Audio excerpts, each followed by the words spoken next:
দেশের আসল পরিচয় কি? আওয়াজ করে বলতে ভয় লাগে। এদেশের আসল পরিচয় কি? ইসলাম দিয়ে আমাদের সংসদ ভবন চলুক, আমরা চাই কি চাই না? বঙ্গভবনে লা ইলাহা ইল্লাল্লাহর পতাকা উড়ুক, আমরা চাই কি চাই না? প্রতিটি জেলা অফিসে, ডিসি অফিসে লা ইলাহার পতাকা ঝুলুক, আমরা চাই কি চাই না?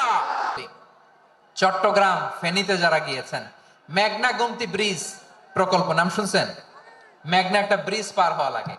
এই মেঘনা গোমতী, এখানে 3টা ব্রিজ কাঁচপুর সহ, এই 3টা ব্রিজের নির্মাণ কাজ, রেনোভেশনের কাজ দেয়া হয়েছিল জাপানের একটা কোম্পানিকে। কাকে?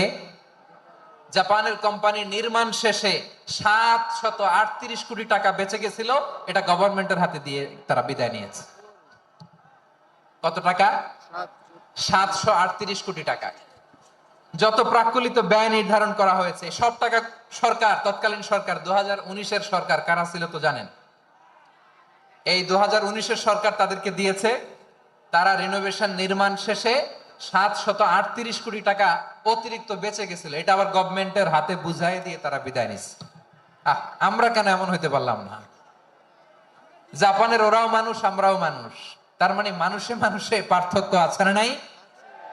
আচ্ছা, জাপানের 2টা উদাহরণ দিলাম, এবার আমার দেশের 2টা উদাহরণ দিব না? বাংলাদেশের 2টা উদাহরণ দিই। 1 নম্বর উদাহরণ, গত সপ্তাহে আপনারা জানেন কক্সবাজারে আমার একটা প্রোগ্রাম ছিল। আমরা চাই দুর্নীতিমুক্ত বাংলাদেশ। আমি নিউজটা যে কতবার বললাম, এটা কি সম্ভব? আমার প্রিয় যশোর, প্রাকৃতিক সম্পদ, খনিজ সম্পদের চেয়ে দামি সম্পদ কি সম্পদ? আল্লাহ তাআলা দয়া করে আমাদেরকে এই মানব সম্পদ দিয়েছেন। আসুন আমাদের এই মানুষগুলোকে আমরা সোনার মানুষ বানাই। রাজি আছেন তো সবাই? রাজি আছেন? মানুষ পারে না এমন কোনো কিছু নাই, চাইলে সব পারে। এজন্য মানুষকে তারবিয়া দিতে হবে, যথাযথভাবে তাদেরকে গড়তে হবে। আসুন আমরা সিরাতের আয়নায় বিশ্বনবীর জীবনী থেকে দেখি তিনি কিভাবে হিউম্যান রিসোর্সকে ম্যানেজ করতেন। যদি আপনাদের সময় হয় 2-1টা উদাহরণ। সুবহানাল্লাহ পড়বেন না? কি নবী আমরা পেয়েছি! He was a very good talent hunter. আমার নবী, তিনি চৌকস ট্যালেন্ট হান্টার ছিলেন। কার মধ্যে কি প্রতিভা বের করতেন, ওই প্রতিভাকে ইসলামের কল্যাণে কাজে লাগাতেন। সুবহানাল্লাহ বলেন।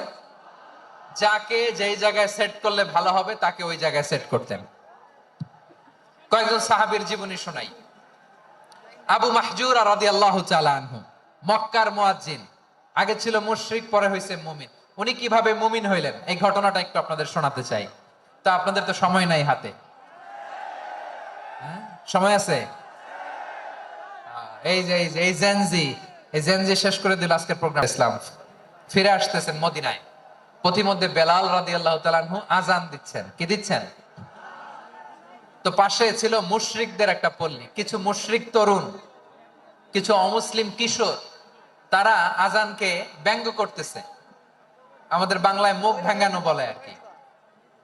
বেলাল রাদিয়াল্লাহু তাআলা আনহু আজান দিচ্ছেন, ওই বাচ্চাগুলো মুশরিক, তো ওরা আজানকে ব্যঙ্গ করতেছে, বিকৃতি করে ওরাও আজান দিচ্ছে। উদ্দেশ্য হচ্ছে আজানকে নিয়ে ঠাট্টা করা। উদ্দেশ্য কি? ঠাট্টা করা।